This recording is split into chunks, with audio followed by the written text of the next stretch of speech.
How good does that look? Perfectly cooked Moroccan lamb skewers.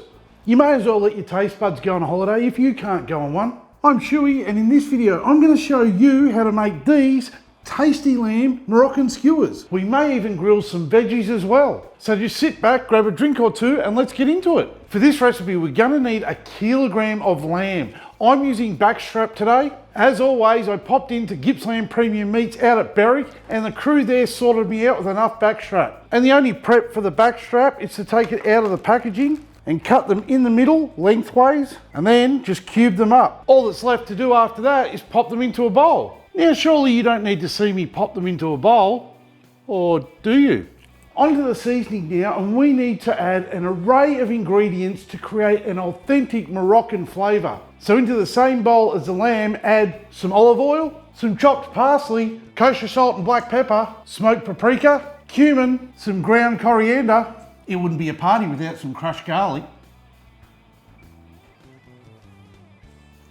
And top all that off with some lime juice. Now just get your hands in there and make sure it's all thoroughly mixed up. Now just cover this with cling wrap, and we're going to put it in the fridge for at least 4 hours. Check out the description of the video for a full list of ingredients.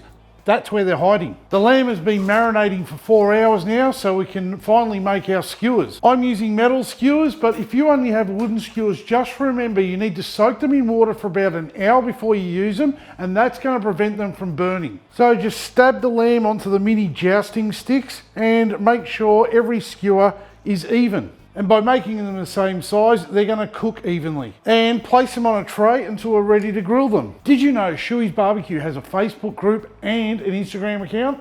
You do now. Earlier, I promised veggies, and I meant it. Actually, I didn't promise anything. I'm done. Just kidding, let's get some veggies ready. You'll need some zucchini, red onion, cherry tomatoes, and some yellow capsicum. That's bell pepper for our friends over the pond. So the same as the lamb, I've stabbed the veggies onto the skewers, alternating each vegetable. All we need to do now is just brush on a little bit of olive oil and give each one a sprinkle of kosher salt and some black pepper, and put aside. By adding the veggies to their own skewers, they become second class to the meat, as they should be. Now obviously that was a joke. Today I'm going to be using my Go Anywhere, or GA as they're known, and I'm also going to be pairing it up with my 100ml riser I grabbed from Rub and Grub. The reason being is it's just going to allow us to keep those skewers a little bit higher off the lit charcoal. So I'll 3/4 fill a chimney starter with lumped charcoal. I'll light it up, and once that's all ashed over, I'll dump it into the GA. And then just using a pair of tongs, I'm just going to even out the lumped charcoal. And you want to make sure the bottom vents are wide open. That way we can get as much oxygen to our charcoal as we can. Now, if you've already liked this video, I just want to give you a shout out and say, cheers. It's time we can finally get the skewers over the lumped charcoal. Now, we don't want these to burn, so no wandering away.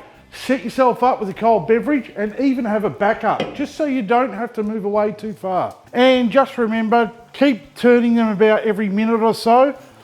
Charring is flavour, burning is bad. Now we're aiming for an internal temp of 60 to 70 degrees internal for these lamb skewers, and that's between medium rare and medium. And how we'll know that is by using an instant read thermometer. And these are looking good, so they're ready to come off, and we can rest them under some foil. They smell absolutely incredible. Now, if you don't have a riser, you're just going to have to turn your skewers a little bit quicker, say around every 30 seconds to prevent burning. Now, while the lamb rests, we can get these veggies on, and it's exactly the same as the lamb skewers, which are going to turn them about every minute. And once you start to see charring around the 5 to 6 minute mark, they're pretty much ready to come off.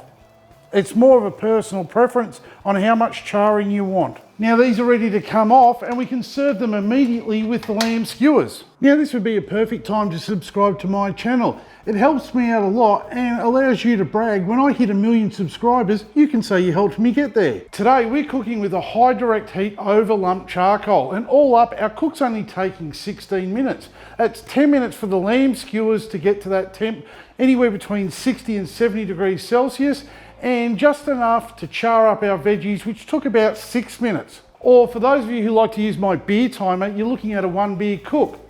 unless you count the spare one I told you to have while you're grilling. Now, if you don't want to use a beer timer, don't, but just don't expect other drinks to be as accurate. How good does this look? Perfectly grilled Moroccan lamb and char grilled vegetables. Nothing is burnt, it's all just perfect, and all we've got to do is top it off with a nice squeeze of fresh lime juice, and we are ready to dig in. Oh, this seriously is that good, it should be illegal.